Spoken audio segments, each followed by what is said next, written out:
말씀을 같이 찾겠습니다. 신약성경 마태복음 7장입니다.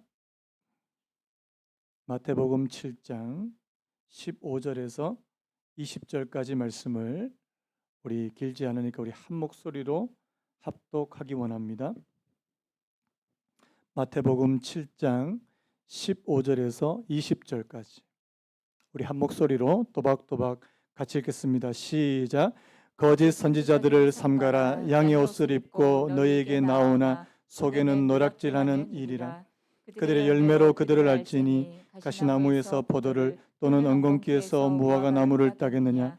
이와 같이 좋은 나무마다 아름다운 열매를 맺고 못된 나무가 나쁜 열매를 맺나니 좋은 나무가 나쁜 열매를 맺을 수 없고 못된 나무가 아름다운 열매를 맺을 수 없느니라.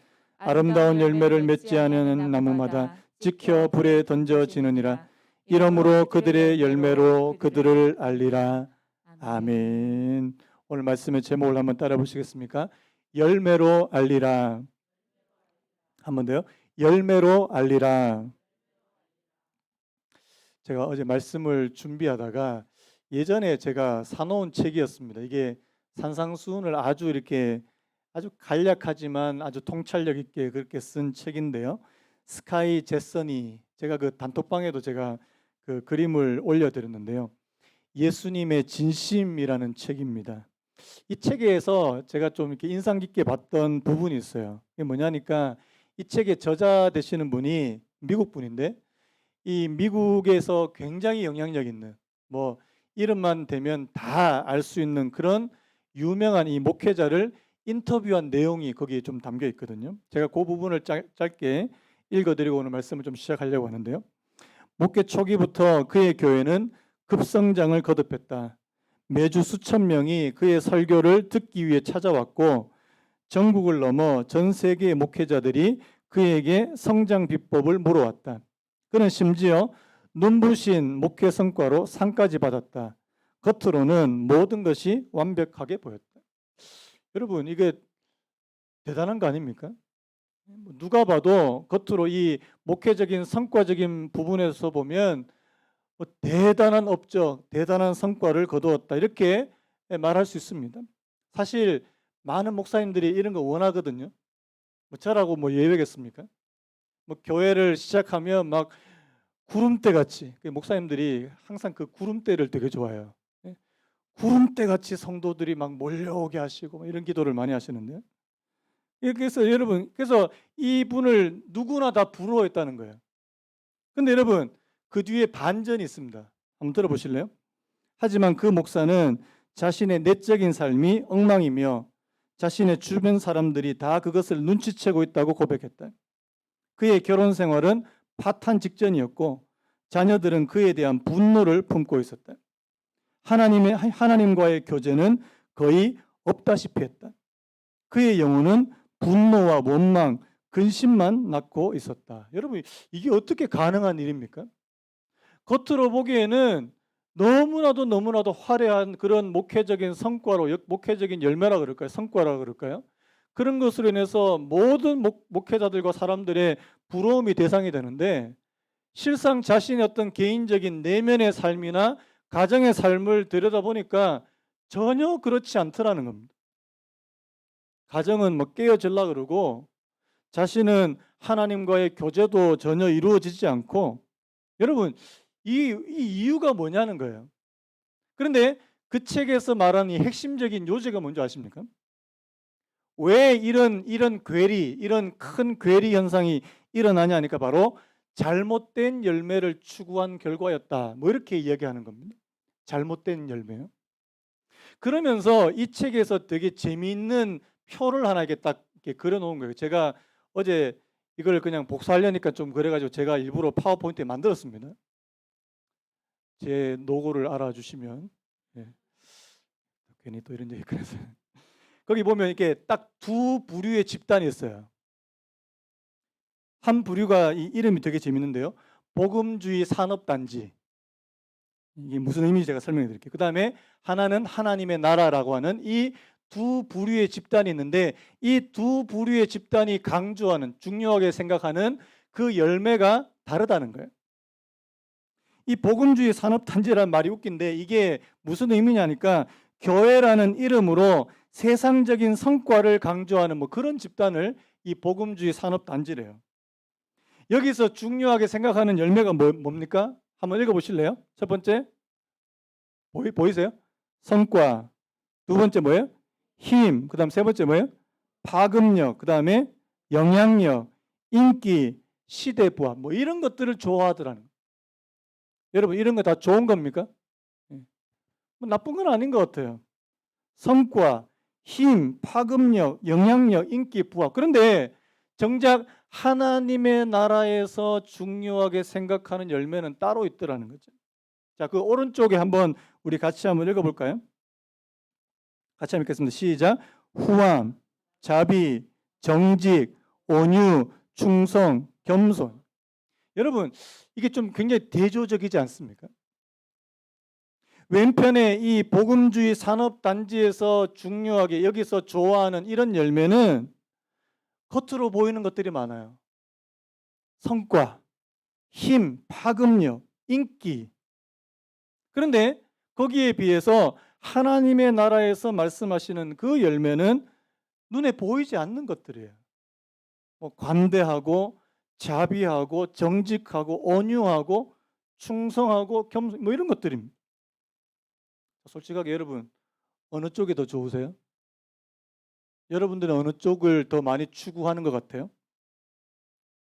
이 목사님이 이 오른쪽이 아니라 왼쪽에 있는 이 열매를 이 열매라 생각하고 이것만 잡고 이것만 추구하고 그렇게 살았다고 이렇게 말씀하는 겁니다. 여러분 그러면 우리는요? 예수님을 믿어가는 오늘 저와 여러분들은 어떤 종류의 열매를 기대하고 살아가시냐는 겁니다. 내심 겉으로는 아닌데 내심 복음주의 산업단지에서 막 여러분 사실 목회자인 저한테는 그런 거 없겠습니까? 우리 교회도 막 이렇게 막 겉으로 보이는 막 성과가 막 눈에 막 보이고 어떤 교회 뭐 1년 만에 뭐 몇백 명이 모였습니다. 그러면은 뭐 그게 다가 아니지 그러면서 속으로 막 되게 막 배 아파하고 그럴 수 있잖아요. 그래서 여러분 오늘 그러면 오늘 저와 여러분들이 추구하는 열매는 어떤 종류고 그다음에 주님께서 원하시는 열매는 어떤 열매인가 이거를 우리가 좀 중점적으로 살펴봐야 되는데요. 자, 오늘 말씀이 이렇게 시작합니다. 우리 먼저 우리 15절 말씀 우리 같이 한번 읽어봤으면 좋겠는데요. 15절 같이 읽습니다. 시작. 거짓 선지자들을 삼가라. 양의 옷을 입고 너희에게 나오나 속에는 노략질하는 이들. 자, 주님께서 지금 산상수훈을 거의 마무리하고 계세요. 마무리하고 계시면서 지금 거짓 선지자 혹은 거짓 교사에 대한 경고의 말씀을 하십니다. 이 왜 이렇게 하시냐니까 아마도 이 주님이 이제 제자들을 떠난 후에 거짓 선지자들이 와서 그들을 이제 미혹할 거라는 것을 미리 아시고 지금 경고하시는 것 같습니다. 자, 이들이 지금 이들의 모습을 어떻게 묘사하냐니까 겉으로 보기에는 뭘로 묘사됐어요? 양의 모습, 양의. 이 양이란 말은 예수님의 제자들과 똑같은 모습이라는 것입니다. 예수님을 주라고 부르고 하나님의 말씀을 읽고 이 하나님을 믿는 사람과 똑같은 모습으로 그렇게 보인다는 겁니다. 근데 문제는 뭐예요? 속은 뭐라고요? 노략질하는 일이라. 그 마음에 그 속은 악한 동기를 가지고 있는 그런 사람들이라고 그렇게 말씀합니다. 제가 사도행전을 봤는데요. 사도행전에 이미 초대교회 때 이런 부류, 이런 거짓 선지자와 거짓 교사와 같은 이런 부류의 사람들이 등장하기 시작한다는 사실입니다. 우리 사도행전 20장 29절에서 30절 말씀 우리 같이 한번 읽어봤으면 좋겠는데요. 같이 읽겠습니다. 시작. 내가 떠난 후에 살아온 이리가 여러분에게 들어와서 그 양떼를 아끼지 아니하며 또한 여러분 중에서도 제자들을 끌어 자기를 따르게 하려고 어그러진 말을 하는 사람들이 일어날 줄을 내가 아노라. 자, 이 말씀이 이제 누가 한 말씀이니까 사도 바울이 에베소 교회를 떠나기 전에 에베소 교회 장로들에게 한 말씀이에요. 자, 뭐라고 말합니까? 내가 떠난 후에 누가 나타난다고요? 사나운 이리가 여러분들에게 들어왔어요. 자, 여기서 말한 이 사나운 이리가 누구를 말하는 거냐는 거예요. 바로 거짓 선지자, 거짓 교사를 가리키고 있다는 사실입니다. 오늘 이 사도행전 이 말씀에서 우리가 이 거짓 교사, 거짓 선지자의 두 가지 특징을 좀 발견을 할 수가 있습니다. 첫 번째가 뭐냐니까요. 이 거짓 선지자는 사람들로 하여금 자신을 추종하게 만듭니다. 자, 오늘 말씀에 말씀을 다시 보시면, 자, 제자들을 끌어 자기를 따르게 하려고 이렇게 됐습니다. 자, 이 거짓 선지자들의 목적이 뭐예요? 동기가 뭐예요? 어떻게 하면 나를 나를 따르게 만드는가? 여러분, 하나님의 참된 선지자, 참된 교사들은 사람들로 하여금 누구를 따르게 만들까요? 자, 인간 지도자만 따르기를 할까요? 아니면 예수 그리스도를 따르게 만들까요? 예수 그리스도를 따르게 만든다는 사실입니다. 근데 여러분, 그게 아니라는 거예요. 사람들로 하여금 나만 바라보고, 인간 지도자, 이 선지자, 교사들만 바라보게 하고. 여러분, 이단들 한번 보세요. 이단들의 특징은요, 다 똑같아요. 성경을 가지고 가르치고 뭐 다 가르치는데 결국에는 그 이단의 교주만 추종하고 그 사람한테만 굴복하도록 그렇게 만들어 버리는 게 그게 이단들의 가르침이에요. 여러분, 만약에 제가 그런 행동이라도 보이면은 여러분들이 조심하셔야 되는 거예요. 저는 그런 생각도 없지만, 제가 일부 예배 때도 그 JMS 얘기를 좀 했습니다. 여러분, JMS 아세요? 제가 대학 다닐 때 굉장히 성행했던 이단 분파 중에 하나인데요. 아주 저질이에요. 얼마나 저질이냐니까 막 성경을 가르쳐 준다 그러고 뭐 하나님의 나라의 비밀을 가르쳐 준다고 이렇게 꼬드기는데, 이 젊은 이 여대생들, 이 젊은 여자애들 막 꼬드겨 가지고 결국에는 뭐 교주하고 하룻밤 자야 된다 그러고 막 이게 희한한 짓을. 이번에 또 경찰이 또 이제 이 사람 또 잡으려고, 원래 10년형 받았어요, 그 교주가. 그냥 종신형으로 갔으면 좋겠는데 우리나라 법이 너무 약해. 10년 하고 나왔어요. 또 똑같은 일을 또 저질러 가지고 또 지금 또 잡히게 생겼어요. 여러분, 이 뭐예요? 이 성경이나 하나님의 말씀, 이 종교라는 것을 이용해 가지고 자기의 어떤 탐욕을 채워버리는, 굉장히 위험한 일이라는 사실입니다. 제가 다시 한번 말씀드립니다. 참되고 신실한 교사는요, 사람들로 하여금 예수 그리스도를 따르게 만드는 사람이라는 사실을 기억하시기 바랍니다. 성경에 그런 인물이 나옵니다.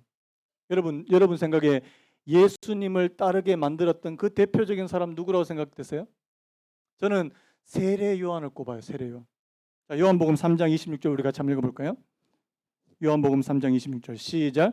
그들이 요한에게 가서 이르되 랍비여, 선생님과 함께 요단강 저편에 있던 이 곧 선생님이 증언하시던 이가 세례를 베풀매 사람이 다 그에게로 가더이다. 여러분, 예수님이 예수님이 공생애를 시작하시기 전에 세례 요한은 대단한 사람이었어요. 대단한 영향력 있는 사람이었어요. 사람들이 다 세례 요한에게 가서 그의 설교를 듣고 회개하고 그 자리에서 물로 세례를 받는 뭐 대단한 그런 사람이었습니다. 그런데요, 문제가 생겼어요. 이제 예수님이 이제 본격적으로 사역을 시작을 하니까 세례 요한에게 갔던 사람들이 다 누구에게로 갑니까? 예수님께로 다 가는 거예요. 자, 이거 솔직히 인간적으로 서운한 일입니까? 좋은 일입니까? 여러분들이 저하고 이렇게 막 예배를 드리다가 더 좋은 목사님 있어가지고 이제 다 가신 거예요. 제가 주일날 예배 섰는데 아무도 없어. 너무 서글픈 거 아닙니까? 그런데요, 세례 요한이 정말 대단한 사람이에요. 세례 요한의 고백.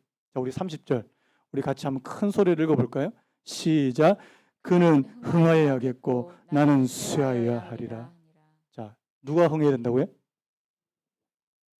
내가 흥해야지. 내가 잘 돼야지. 뭐 예수님이 뭐 잘 돼.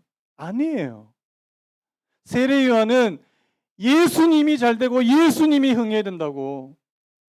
나는 쇠되고 나는 사라질 존재라고. 여러분, 어떻게 이렇게 살 수 있습니까? 근데 여러분, 이렇게 사는 것이 참된 교사요, 참된 선지자의 모습이라고 오늘 저희들에게 가르쳐 주는 거 아니겠습니까? 여러분, 그래서요, 이 거짓 선지자는요, 자기만 바라보고 자기만 추종하게 만드는 게 첫 번째 특징이에요. 그 다음에 두 번째 특징이 있는데요. 자, 오늘 아까 그 사도행전 20장 말씀을 다시 보시면 제자들을 끌어 자기를 따르게 하려고 어그러진 말을 한답니다. 어그러진 말. 이 어그러진 말이 뭐냐는 겁니다. 여러분, 성경에서 말하는 이 어그러진 말은 바로 진리를 약화시키는, 진리를 교묘하게 왜곡시키는 말이라고 그렇게 말씀드릴 수 있습니다. 여러분, 사실 오늘 본문 바로 앞에, 자, 우리 지금 7장 15절부터 봤는데 7장 13절 14절이 주님께서 무슨 얘기를 하셨어요? 이게 좀 오래됐잖아요. 지금 한 2주 돼가지고 여러분 이렇게 좀 가물가물할 건데, 자, 여러분 오늘 본문 바로 앞에서 주님께서 무슨 얘기 하셨어요? 좁은 문 좁은 길 이야기 하셨어요. 자, 너희가 나를 따라 자, 좁은 문으로 들어가라. 멸망으로 인도하는 문은 크고 그 길이 넓어 그리로 들어가는 자가 많고 생명으로 인도하는 문은 좁고 길이 협착하여 찾는 이가 적다. 자, 주님을 따라가는 일은 자, 좁은 길입니까? 넓은 길입니까? 좁은 길이래요. 자, 그러면 여기 나오는 이 거짓 선지자들은 좁은 길로 가라고 가르쳤을까요? 넓은 길로 가라고 가르쳤을까요? 10중 8구 넓은 길로 가라고 가르쳤을 겁니다. 예를 들면 이런 겁니다. 아니 뭐 예수 믿는데 뭐 그렇게 힘들게 믿냐고. 예수 믿는데 그냥 대충 믿으면 되지. 대충 믿. 자, 맞아요, 틀려요? 자, 예수님 대충 믿어도 천국 간다고 믿으시는 분 아멘요. 아멘. 대충. 제가 하는 말이 그거예요. 신앙생활이 여러분들의 취미보다 못하면 곤란합니다. 다시 한번 말씀드립니다. 여러분들이 하나님을 믿어가는 신앙생활이 여러분들의 취미생활보다 못하면 여러분들은 이미 넓은 길로 가고 계시는 겁니다. 아무도 아멘 안 하시네요. 다시 한번요. 여러분들의 신앙생활이 취미생활보다 못하면 안 됩니다. 최소한 내가 취미로 하는 것보다는 내 신앙생활에 더 힘을 쏟아야 되는 게 맞다. 뭐 예수를 뭐 그렇게 별나게 믿냐고. 주일 꼭 그렇게 교회 가야 되냐고. 교회 가야 되냐고. 여러분, 세상 사람들 다 그렇게 얘기합니다. 제가 주일날 아침마다 이렇게 양복을 입고 주일 아침에 이렇게 제가 한 9시쯤 되면 이렇게 교회 오잖아요. 사람들이 다 이상한 눈으로 쳐다봐요. 오늘도 그랬습니다. 양복을 입고 이제 넥타이를 하고 이렇게 신호등을 건너려고 하는데 요즘 다 어떤 차림이에요? 슬리퍼에 반바지 차림이죠. 이 사람이 도대체 뭐 하는 사람인가? 다 이상한. 저도 그냥 반바지에다가 슬리퍼를 입고 설교를 하면 어떨까 생각을 해봐도 되겠습니까? 다 이상하게 쳐다봐요. 저 사람 뭐 하는 사람이에요? 꼭 그렇게 해야 됩니까? 물론 뭐 제가 이게 뭐 진리라고 말씀하는 건 아니지만요. 여러분, 주일날 꼭 이렇게 예배 드려야 됩니까? 여러분, 천주교는 이미 그 주일 개념이 없어요. 아십니까, 여러분? 화요일날 미사 드려도 그거 주일 지킨 거고요. 목요일날 미사 드려도 그 주일 지킨 거예요.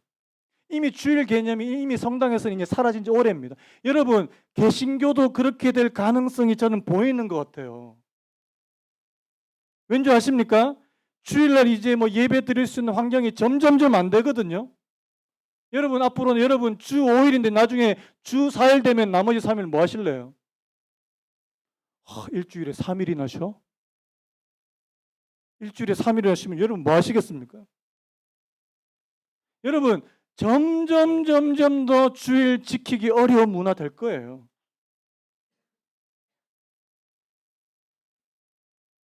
어제도 토요일 날 뭐 목사님들이 뭐 저기 서울시청에 가셔서 막 이거 하셨대요. 왜 하신 줄 아시죠? 어제 서울시청에서 뭐 했어요?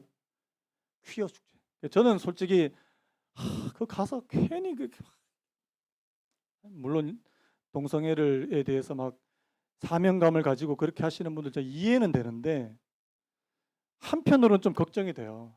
기독교는 맨날 반대만 하는 종교라고 맨날 반대만 하는 종교라고 그렇게 비춰질까 봐 저는 그게 좀 걱정인데 아무튼 여러분 아니 내가 사랑한다는데 그 퀴어 축제의 캐치프레이즈가 뭔지 아십니까?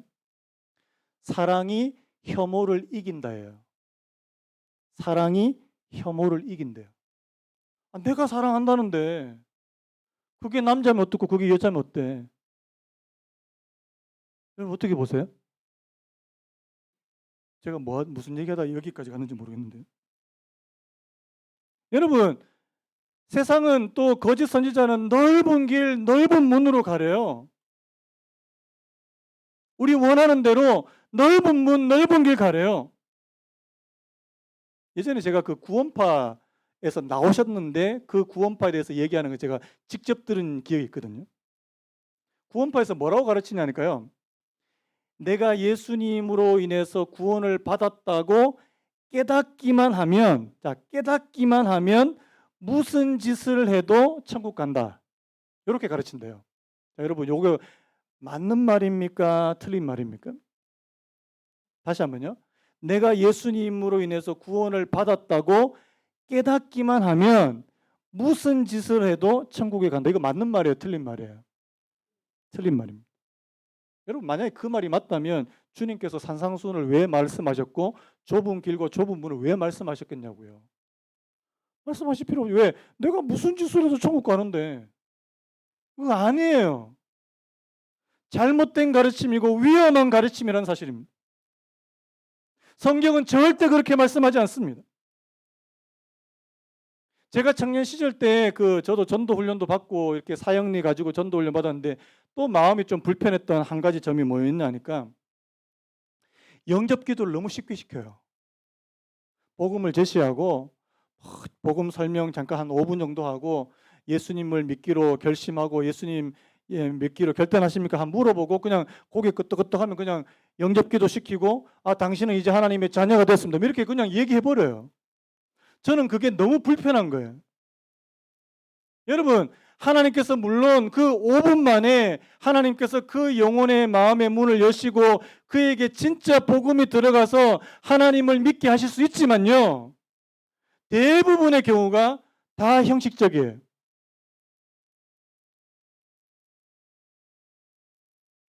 회심도 없어요. 회개의 역사가 없어요. 그런데도 하나님의 자녀라고 그냥 선포해버려요. 저는 여러분 이게 값싼 은혜라고 생각이 됩니다. 여러분 오늘 하나님께서 저와 여러분들에게 주시는 은혜는 절대 값싼 게 아닙니다. 아멘입니까? 주님께서 우리를 흘리신 그 피의 대가, 그 피의 은혜는 절대 값싼 게 아니에요.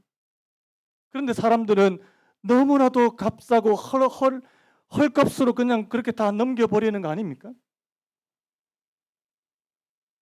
거짓 선지자들, 잘못된 가르침이 오늘 너무나도 판치고 있는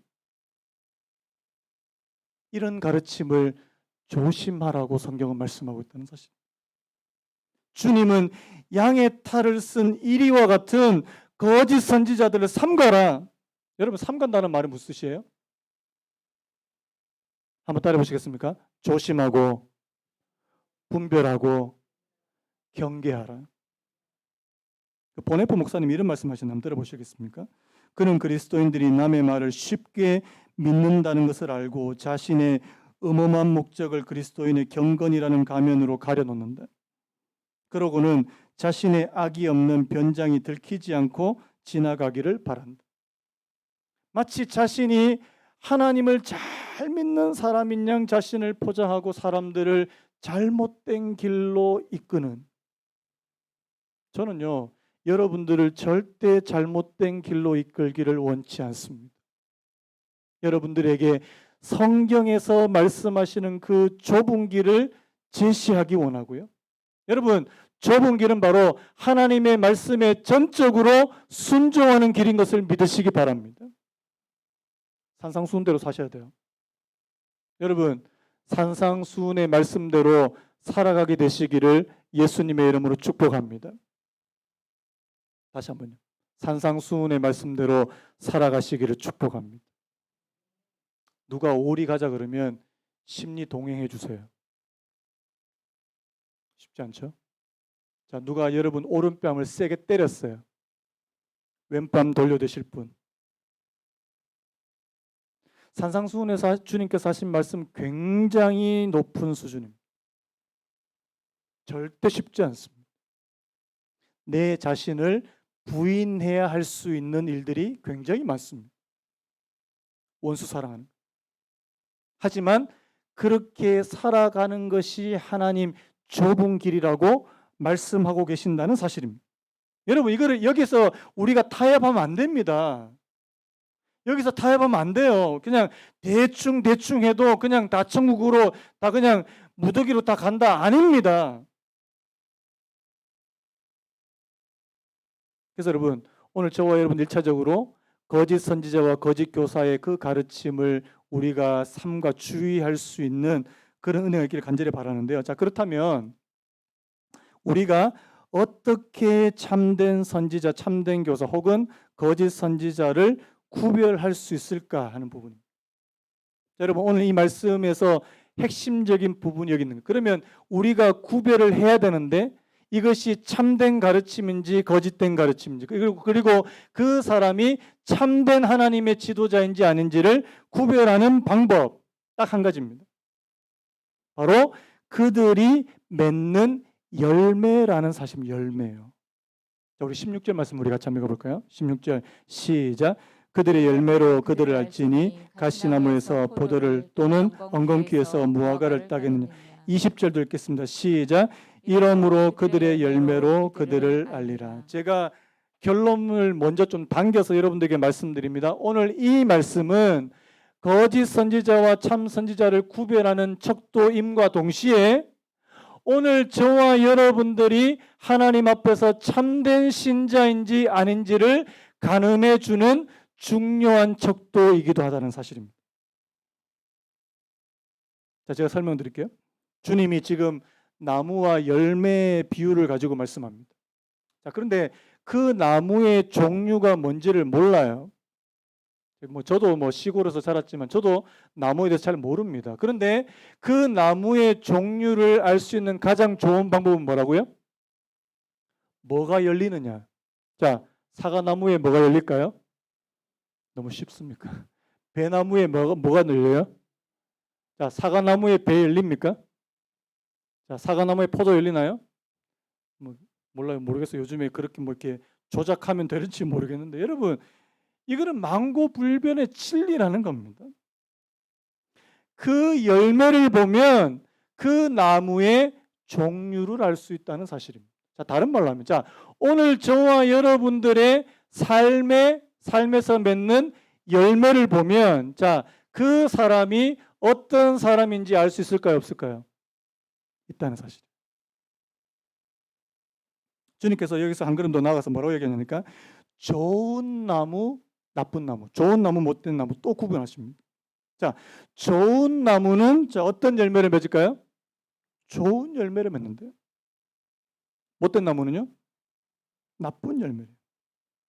17절, 18절 이렇게 됐습니다. 이와 같이 좋은 나무마다 아름다운 열매를 맺고 못된 나무가 나쁜 열매를 맺나니 좋은 나무가 나쁜 열매를 맺을 수 없고 못된 나무가 아름다운 열매를 맺을 수 없다. 이렇게 얘기했는데, 자, 그러면 도대체 이 열매가 뭐냐는 거예요. 열매가. 자, 오늘 이 부분만 좀 우리 살펴보고 오늘 말씀을 좀 정리하려고. 여러분, 도대체 성경에서 주님께서 말씀하신 이 열매가 도대체 뭐냐는 거예요. 제가 크게 두 부분으로 좀 살펴보려고 하는데요. 첫 번째 한번 저를 한번 따라 보시겠습니까? 성품과 행동의 영역. 다시 한번요. 성품과 행동의 영역.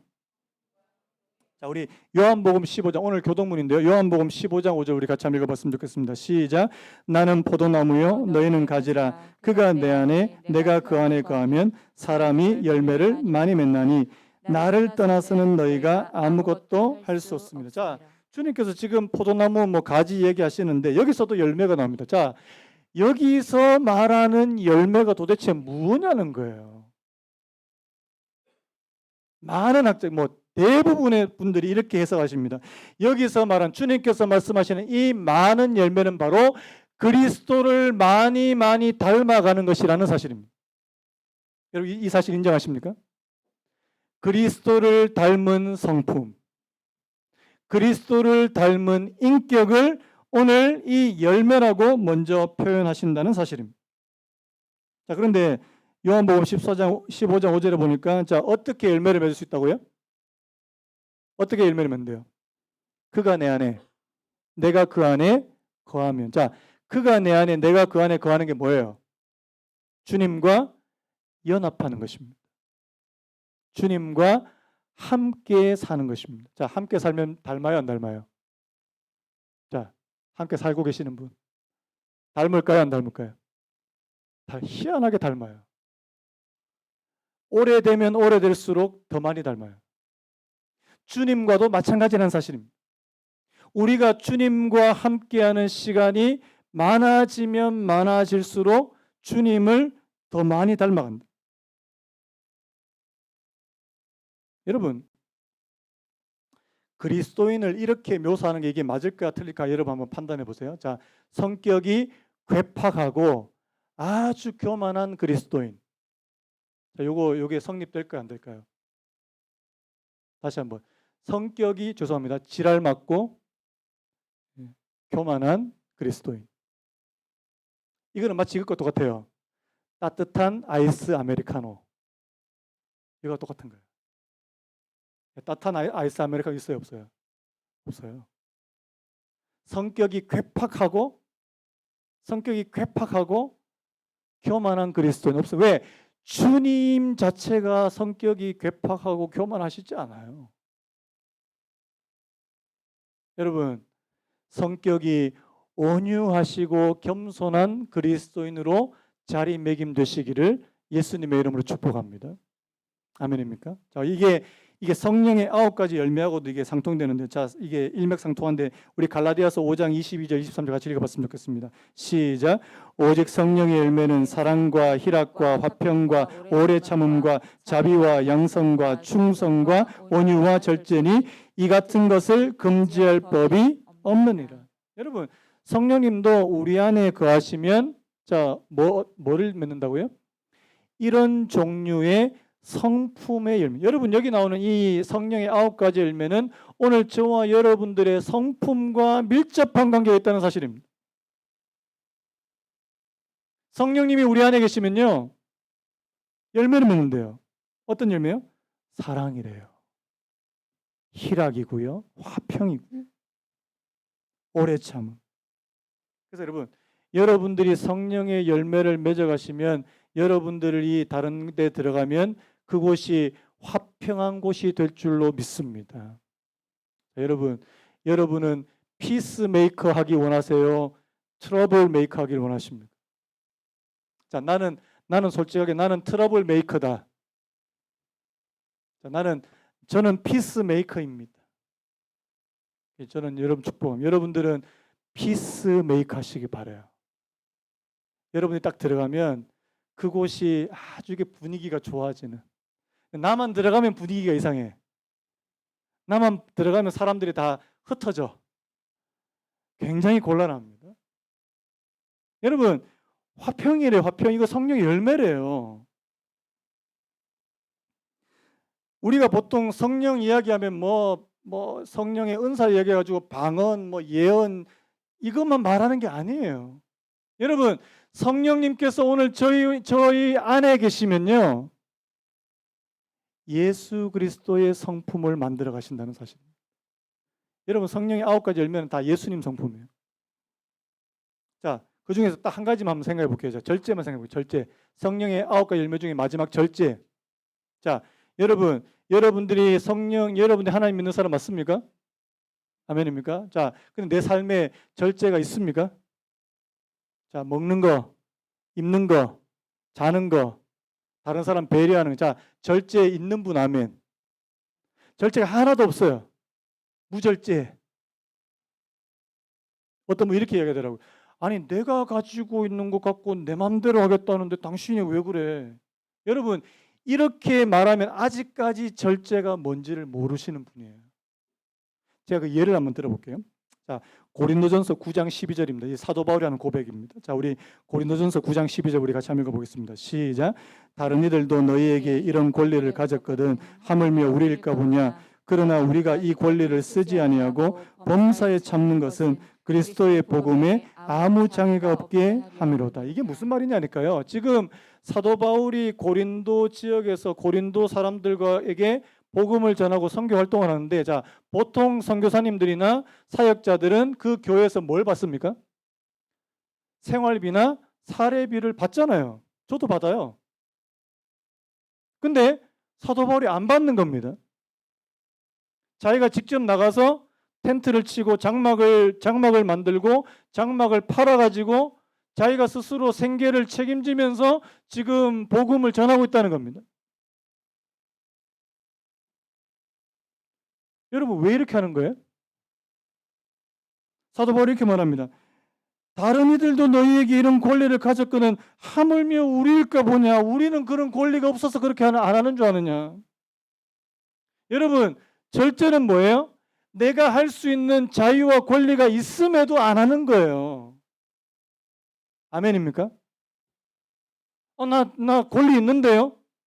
나 그렇게 할 수 있는 자유 있는데요? 하지만 내가 하나님을 위해서, 다른 사람을 위해서 그것을 절제하지 않는 게 절제라는 겁니다. 왜 사도 바울이 이렇게 말합니까? 그리스도의 복음에 아무 장애가 없게 하기 위해서. 대단한 사람이에요. 저보고 목사님 다음 달부터 사례비 받지 마시고 이제 밖에서 일하시면서 목회하세요. 그러면 전 굉장히 힘들 것 같아요. 왜? 낮에는 밖에 나가서 막 일해야 되고 또 밤에는 또 사람들 만나가지고 말씀을 전하고 복음을 전하고. 사도 바울이 그렇게 살았거든요. 그만큼 절제했다. 절제. 여러분, 이 절제가 바로 성령의 열매라는 사실 여러분 아십니까? 자, 또 반면에요. 여러분, 성령의 9가지 열매가 있는 반면에, 자, 성령이 우리 안에 계시지 않을 때 나타나는 현상, 나타나는 열매도 그대로 갈라디아서에 있습니다. 우리 갈라디아서 5장 19절 21절도 같이 한번 읽어보겠습니다. 시작. 육체의 일은 분명하니 곧 음행과 더러운 것과 호색과 우상숭배와 주술과 원수 맺는 것과 분쟁과 시기와 분냄과 당짓는 것과 분열함과 이단과 투기와 술취함과 방탕함과 또 그와 같은 것들이, 여러분, 너무나도 분명하게 알 수 있습니다. 내 안에 성령님께서 함께 계실 때 나타나는 열매와 내 안에 성령님께서 안 계실 때 열매가 너무나도 확연하게 구분된다는 사실입니다. 뭐래요? 음행, 더러운 거, 호색, 우상숭배, 주술, 원수 맺는 거, 분쟁, 시기, 분냄, 당짓는 거, 분열, 이런 것들은요, 우리 안에 성령님께서 계시지 않는다, 계셔도 충만히 계시지 않는다는 것을 너무나도 잘 보여주는 열매라는 거예요. 자, 어느 쪽이 많습니까? 우리 안에 어떤 열매가 있습니까? 우리 자신한테 적용해보고 우리 자신한테 점검해봐야 된다는 사실입니다. 그래서 여러분, 이 열매라는 이 첫 번째 열매 측면에는 바로 성품이 있고요. 그래서 여러분, 오늘 저와 여러분들의 성품이 예수 그리스도를 닮아가시는 은혜가 있기를 예수님의 이름으로 축복합니다. 우리의 성품이. 그 다음에 두 번째 또 한 가지가 더 있는데요. 이 열매의 측면은 바로 그 사람의 말입니다. 말, 언어의 측면이에요. 자, 마태복음 12장 33절 제가 한번 읽어드릴게요. 나무도 좋고 열매도 좋다든지 나무도 좋지 않고 열매도 좋지 않다든지 하라. 그 열매로 나무를 아느니라. 자, 오늘 말씀과 똑같은 말씀이에요. 그 다음에 뭐라고 되어 있냐니까, 독사의 자식들아 너희는 악하니 어떻게 선한 말을 할 수 있느냐. 자, 앞에 우리가 봤던 것과 조금 달리 오늘 이 마태복음 12장에서는 이 열매 측면을 뭐로 말씀하냐니까 바로 우리의 입에서 나오는 말이다, 말. 여러분, 오늘 저와 여러분들이 뱉어내는 말도 열매라는 사실을 기억하게 되시기를 예수님의 이름으로 축복합니다. 자, 마음에 선한 것이, 하나님께서 주신 아름다운 것이 많으면 어떤 말이 나오겠습니까? 여러분, 마음에 하나님 주신 은혜가 많아요. 그러면은 어떤 말이 나올까요? 옛날에 그 최권능 목사님이랑 그 아주 오래전에 우리나라 거의 초창기 때 초대교회 때 최권능 목사님이라는 분이 있는데, 이분은 옆에 툭 치면은 예수 찬다, 툭 치면 불신지요, 거의 자동으로 나오셨대요. 안에 워낙 이게 이 복음으로 충만하셔가지고 툭 치면 예수 찬다 뭐 이렇게 나오셨대요. 여러분, 우리 안에 주님께서 주시는 그런 마음, 은혜가 가득 차면 은혜로운 말이 나오겠죠. 자, 마음에 분노가 많으면 뭐가 나올까요? 욕이 나오더라고요. 그래서 제가 보니까 욕을 많이 하는 사람들 대부분 다 그 마음속에 뭐가 있냐 하면 분노가 있습니다. 한번 따라 보시겠습니까? 내 마음에 가득한 것을, 다시 한번요. 내 마음에 가득한 것을 입으로 뱉어낸다. 여러분, 요즘에 내가 무슨 말을 많이 하는지 한번 보셔요. 짜증나. 신경질나. 재수없어. 죄송합니다. 아침부터 이런 말해서. 하나님 감사합니다. 오늘도 좋은 날입니다. 하나님께서 주시는 복된 날입니다. 여러분, 오늘 저와 여러분들 안에 예수님으로, 성령님으로, 하나님의 말씀으로 가득 채우시길 바라요. 그러면 좋은 말이 나올 겁니다. 자, 말씀을 좀 정리합니다. 자, 그래서 여러분, 오늘 이 거짓 선지자와 거짓 교사를 구분하는 중요한 잣대로 이 열매를 말씀하셨는데, 이 열매에 크게 두 영역이 있다고 그랬죠. 성품과 행동의 영역, 그리고 우리의 말의 영역. 오늘 그 사람을 판단할 때 우리가 그 사람의 뭘 보고 판단할 수 있느냐? 그 사람의 성품과 행동과 말을 보고 그 사람을 판단할 수 있다는 사실입니다. 지도자도 마찬가지입니다. 그리고요, 오늘 저와 여러분들도 판단할 수 있다는 사실입니다. 여러분, 어떤 열매 맺고 사셔요? 어떤 열매 맺고 사십니까? 성령의 열매입니까? 아니면 육신의 소욕으로 육신의 열매를 맺고 계십니까? 오늘 저와 여러분들은 화평을, 사랑을, 그리고 평화를 쫓아가는, 그것을 만들어가는 사람입니까? 아니면 문제를 만들고 분열과 갈등을 만드는 사람이냐고요. 아무쪼록 오늘 저와 여러분들이 하나님께서 기뻐하시는 열매요. 마지막 이 말씀을 좀 드리고 말씀을 마무리하려고 하는데요. 자, 마지막 때에 주님께서, 우리 한 구절만 우리 같이 한번 읽어보겠습니다. 오늘 본문 19절 한 구절만 같이 읽겠습니다. 시작. 아름다운 열매를 맺지 아니하는 나무마다 찍혀 불에 던져지느니라. 주님께서요, 마지막 때까지 오늘 저와 여러분들을 기다리고 계세요. 뭘 기다리실까요? 아름다운 열매를 맺기를. 그런데 우리가 마지막 순간에 주님 앞에 나올 때, 자, 아름다운 열매를 맺지 아니하는 나무마다 어떻게 된다고요? 찍혀 불에 던져지느냐. 여러분, 성경에서 말하는 이 찍혀 불에 던져진다는 것은 심판을 말씀하는 것입니다. 심판이에요. 마지막 심판. 오늘 저와 여러분들이 마지막 심판 때 하나님께서 보시기에 아름다운 열매를 맺는, 그 반대가 아니고요, 아름다운 열매를 오늘 저와 여러분들 되시기를 정말 간절히 바랍니다. 그래서 여러분, 우리가 지금부터 맺어가야 됩니다. 어떻게 해요? 주님과 함께함으로 맺어가야 된다는 사실. 자, 우리 같이 한번 일어나셔서 오늘 우리 찬양 드리면서 오늘 말씀, 오늘 예배 마무리했으면 좋겠는데요. 아까 불렀던 우리 찬양이요. 내 삶에 하나님께서 주시는 그런 은혜가 없이 내 열매가 참 작게 보이고 초라하게 보이고, 하지만 하나님, 날 택하신 주님을 의지하기 원합니다. 하나님, 우리가 하나님 앞에 드려야 되는 열매가 있대요. 분명히 있어야 됩니다. 하나님, 어떤 열매를 드려야겠습니까? 하나님께서 정말 기뻐하시고 아름다운 열매를 그렇게 맺어드려야 되는데요. 자, 오늘 말씀과 오늘 이 찬양의 가사를 생각하시면서 이 찬양 한번 부르고 오늘 예배 마쳤으면 좋겠습니다.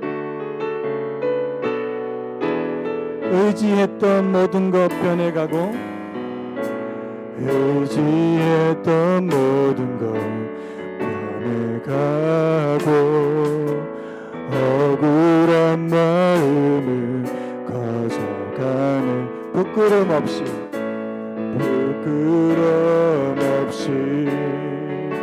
살고 싶은 마음, 주님 하시는 모든 일을 선으로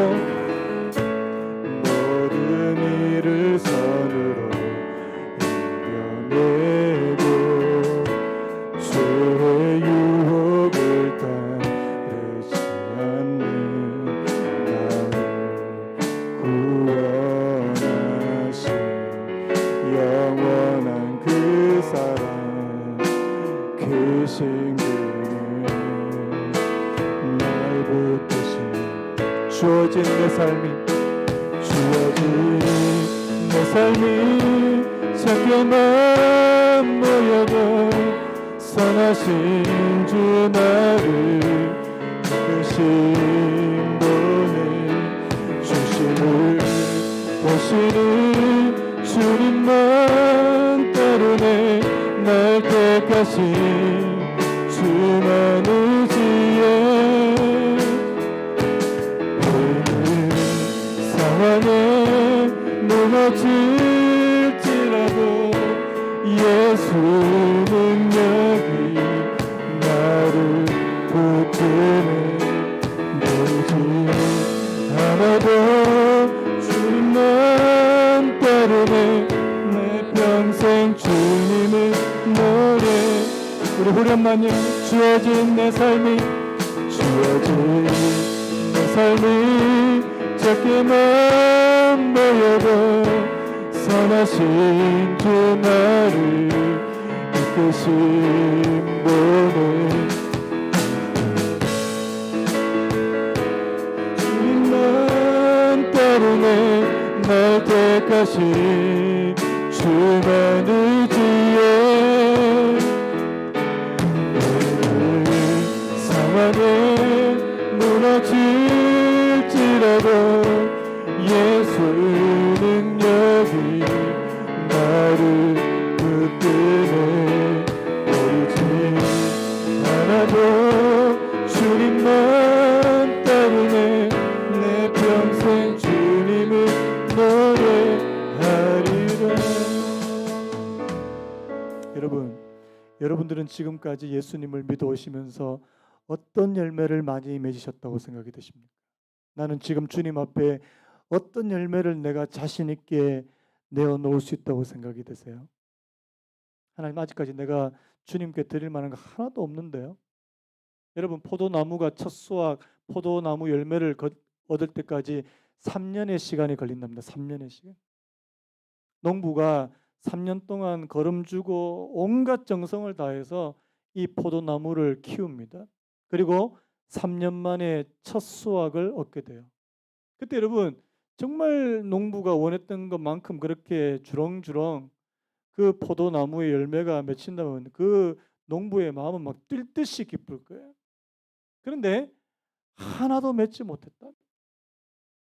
여러분, 우리 자신 한번 돌아보면서, 하나님, 내가 주님 앞에 어떤 열매로, 하나님, 내가 정말 주님을 닮아가는 성품과 행실과 행동과 말이 있는 그 이외에도 많은 열매가 있겠지만요, 내가 주님 앞에 맺어드릴 수 있는 많은 열매들, 성경에 기록되어 있는 이 열매들 맺어갈 수 있는 주인 되신 그 하나님, 주인 되신 주님을 기쁘시게 하는 오늘 저희들 되기를 간절히 소망합니다. 오늘 우리 자신을 위해서 한번 기도했으면 좋겠습니다. 하나님, 우리가 거짓 선지자들 구별하는데도 열매로 구분하지만 먼저 우리 자신을 판단하고 우리 자신을 점검할 때 이 열매로 하나님 아버지 그 사람을 안다고 했는데, 하나님, 우리는 어떤 사람입니까? 이 시간 우리 자신을 위해서 한번 통성으로 한번 1분 동안 같이 한번 기도하며 하나님 앞에 나갔으면 좋겠습니다. 함께 기도하겠습니다.